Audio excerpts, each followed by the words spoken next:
வணக்கம். சின்ன குரு சேனலுக்கு உங்கள் அனைவரையும் அன்புடன் வரவேற்கின்றேன். இன்றைய ஆன்மீக தகவல் ஸ்ரீ அன்னை ஸ்ரீ பகவான் அரவிந்தர் பற்றிய தகவலை தான் நாம் பார்க்க போகிறோம். ஸ்ரீ அன்னையின் நண்பர்கள் அனைவருடைய பிரார்த்தனையும் ஸ்ரீ அன்னை ஸ்ரீ பகவான் அரவிந்தர் திருப்பதங்களையும் தினமும் நான் சமர்ப்பணம் செய்து வருகின்றேன். கண்டிப்பாக உங்கள் அனைவருடைய பிரார்த்தனையும் கண்டிப்பாக நடக்கும். சில அன்பர்கள் எப்படி பிரார்த்திப்பதை என்று அவங்க கேட்குறாங்க. நிறைய பேர் என்னன்னா, அவங்களுக்கு உரிய கஷ்டத்தினால அவங்க உடனே பிரார்த்தனை நடக்க வேண்டும் என்ற அவசரம்தான் நமக்கு அதில் தெரியுது. அந்த அவசரம்தான் கூடாது.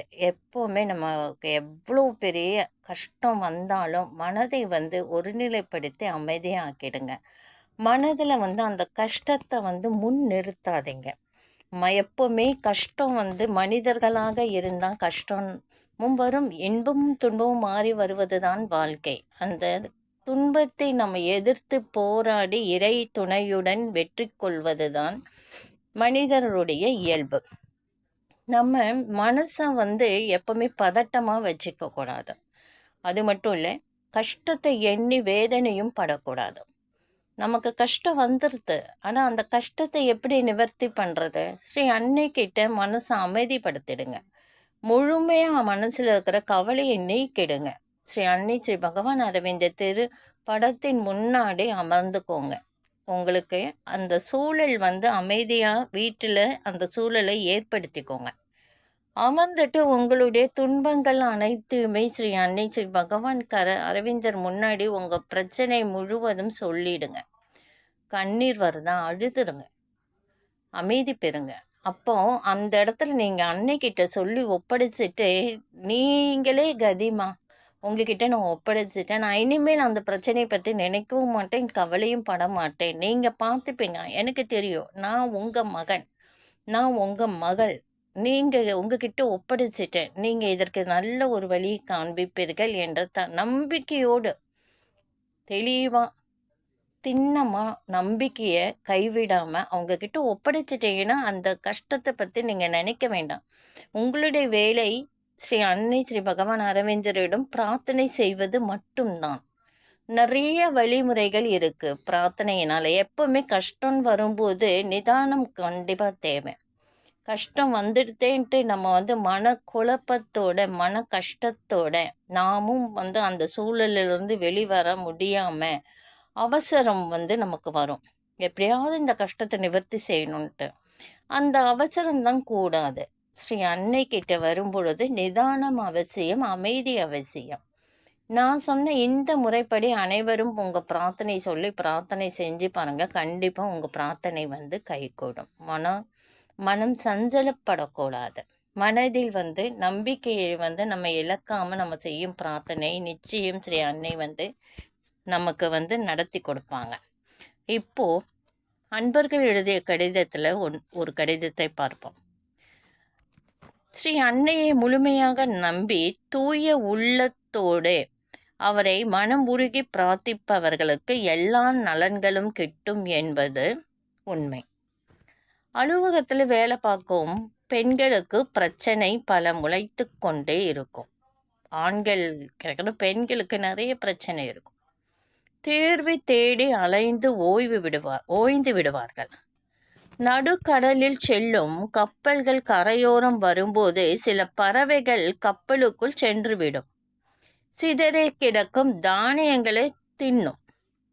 கப்பல் மீண்டும் நடுக்கடலுக்கு சென்றுவிடும். அந்த பறவைகள் என்ன செய்யும்? அந்த கரையை தேடி திருப்பியும் பறந்து பறந்து பார்க்கும். நடுக்கடலில் இருக்கும்போது கரை எங்கேயோ தானே இருக்கும்.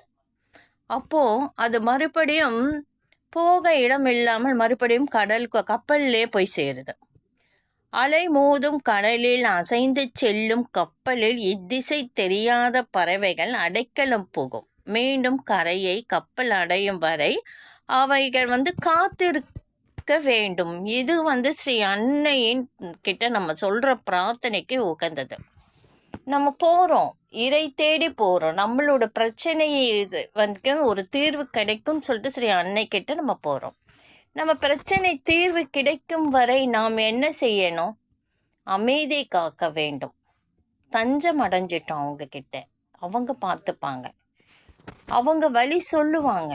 அவங்க நமக்கு வந்து எது உகந்தது என்று அவங்க சொல்கிற வரைக்கும் நம்ம பொறுத்திருந்து, பறவை எப்படி கரை தேடி அந்த கரை வரும் வரை பொறுமையாக அங்கே தஞ்சம் அடைகிறது, அதுபோல தான் இந்த பகுதி வந்து உதாரணம். அதுபோல நிலை நமக்கு ஏற்படுவது உண்டு. துன்பம் விடியாத நீண்ட இரவாக வளர்ந்து நம்மை வாட்டும். விடிவை காணாது துவண்டு போவதுண்டு. இத்தகைய சூழ்நிலையில ஸ்ரீ அன்னையிடம் நாம் அடைக்கலம் புகுந்தால் அவர் துன்ப இரவுகளுக்கு ஓர் விடியலை விரைவில் வழங்குவார். சீறி எழும் சோக அலைகள் நிறைந்த வாழ்வும் கடலில் சீற்றங்களை சுகமாக மிதந்து வரும்படி அமைதியாக ஆக்குகின்றார். எவ்வளவோ இப்போ கஷ்டம்ன்ட்டு நிறைய கஷ்டம், சொல்ல முடியாத கஷ்டம், என்னால் தாங்கவே முடியல அப்படின்னு இருக்கிறவங்க அந்த மனநிலையை மாற்றி ஸ்ரீ அன்னைக்கிட்ட வந்து நம்ம பிரார்த்திக்கும் பொழுது நம் மனம் அமைதியை கொடுப்பது மட்டும் இல்லை, நம்ம கஷ்டத்தை பனி போல நீக்கி நமக்கு ஒரு குளிர்ந்த தென்றல் இனிமையான ஒரு காற்றை வீச செய்வார் ஸ்ரீ அன்னை ஸ்ரீ பகவான் அரவிந்தர். இத்தகைய விடிவை அலுவலக வாழ்வில் பிரார்த்தித்த ஒரு பெண் வாழ்வில் ஸ்ரீ அன்னையின் புன்னகையால் தீர்வு ஒன்று ஏற்பட்டது. அதன் ஆதார கருவியை கேட்போமா? ஸ்ரீ அன்னைக்கு நன்றி தெரிவிக்கும் அவரது நேரடி கடிதம்தான் இந்த ஒரு பெண் அலுவலகத்தில் வேலை செய்கிறாங்க. அவங்களுக்கு வந்து டிரான்ஸ்ஃபர் வேணும். கணவர் குழந்தைகளோட இருக்கிற அவங்க வந்து ரொம்ப நாளாக டிரான்ஸ்ஃபர் கேட்டுட்ருக்காங்க. டிரான்ஸ்ஃபர் வந்து கிடைக்கிறதுக்கு காலதாமதம் ஆகின்றது. மேலதிகாரி சொல்கிறாரு, இந்த அலுவலகத்தில் உங்களுக்கு உடனே டிரான்ஸ்ஃபர் கிடைக்காது, நீங்கள் குறைஞ்சது 5 வருடமாவது இங்கே நீங்கள் வேலை பார்த்து ஆகணும்னு சொல்லிட்டு அவர் கடுமையாக சொல்கிறாரு. இந்த பெண்ணிற்கு டிரான்ஸ்ஃபர் தேவை, எப்படியாவது வாங்கணுன்ட்டு அவங்க வந்து ஸ்ரீ அன்னையை அறிந்து அவங்கள பற்றி நல்லா தெரிஞ்சுக்கிட்டு சமாதி தரிசனத்துக்காக போகிறாங்க. சமாதி தரிசனம் பிப்ரவரி மாதம் 17ஆம் தேதி வருது. அவங்க அதுக்கு தன் குழந்தை கணவரோட போய் சமாதியில் விழுந்து பிரார்த்தனை செய்கிறாங்க. எனக்கு வந்து ஓரிடத்தில் பணி முடிக்கும் முன் யாருக்கும் இடமாற்றம் அதாவது 5 வருடங்கள் ஆனாதான் நான் இடமாற்றம் தருவேன்ட்டு எங்கள் மேலதிகாரி சொல்கிறாங்க. எனக்கு வந்து பல மாதங்களாக எனது வேண்டுகோளை இந்த விதியை காட்டி நிராகரித்து வருகிறார் அந்த மேலதிகாரி. அதை வந்து ஸ்ரீ அன்னைக்கிட்ட அப்படியே சொல்கிறாங்க, நீயே கதிமா, உங்கள் திருப்பாதங்களை நான் சமர்ப்பணம் பண்ணுறேன், எனக்கு டிரான்ஸ்ஃபர் கிடைக்கணும், என் கணவர் நாங்கள் எல்லாருமே சொந்த ஊருக்கு போகணும் என்று அவங்க பிரார்த்திக்கிறாங்க. பிரார்த்தனை செய்து அவங்க சரணாகதி அடைந்து அவங்க சமாதியில் விழுந்து பிரார்த்தனை செய்துட்டு வராங்க. அவங்க வந்து மறுபடியும் அலுவலகத்தில் லீவு எடுத்து போயிட்டு வந்து அலுவலகத்துக்கு போகிறாங்க வேலைக்கு. அவங்களுக்கு என்ன ஆச்சரியம், சமாதி தரிசனம் பார்த்ததுமே அவங்களுக்கு வந்து நல்ல செய்தி ஒன்று வந்தது. மேலதிகாரி சொல்கிறாரு, நீங்கள் விரும்பிய இடத்தில் உங்களுக்கு டிரான்ஸ்ஃபர் கிடைத்து விட்டதம்மா அப்படின்னு சொல்லிட்டு. அவர் எப்போவுமே கடுன்னு சிடுன்னு விழுற மேலதிகாரி அன்பாக பேசினாராம் அந்த பெண்மணி கிட்ட. அந்த பெண்மணியால் நம்பவே முடியல, நமக்கு வந்து கிடைச்சது. ஆனால் அவளுக்கு வந்து நம்ப முடியலைன்னு ஒரு பக்கம் இருந்தாலும் ஸ்ரீ அன்னை மீது முழு நம்பிக்கை உண்டு, கண்டிப்பாக கிடைக்கும். அவங்க தான் இந்த மேலதிகாரி மனதை மாற்றி இருக்கிறார் என்பதை முழுமையாக உணர்ந்தார். கோடான கோடி நன்றியை ஸ்ரீ அன்னைக்கு தெரிவித்தார். அப்புறம் வாழ்க்கையில் உள்ள கஷ்டம் கூட ஸ்ரீ அன்னை ஸ்ரீ பகவான் அரவிந்தரோட பிரார்த்தனை பண்ணி அவளுக்கு நிவர்த்தியானதே. அவள் கெட்டியாக ஸ்ரீ அன்னை ஸ்ரீ பகவானை பிடித்து கொண்டாள். அவளுக்கு நினைத்ததுபடி டிரான்ஸ்ஃபர் கிடைத்து குடும்பத்தோடு செட்டில் ஆகிட்டான்.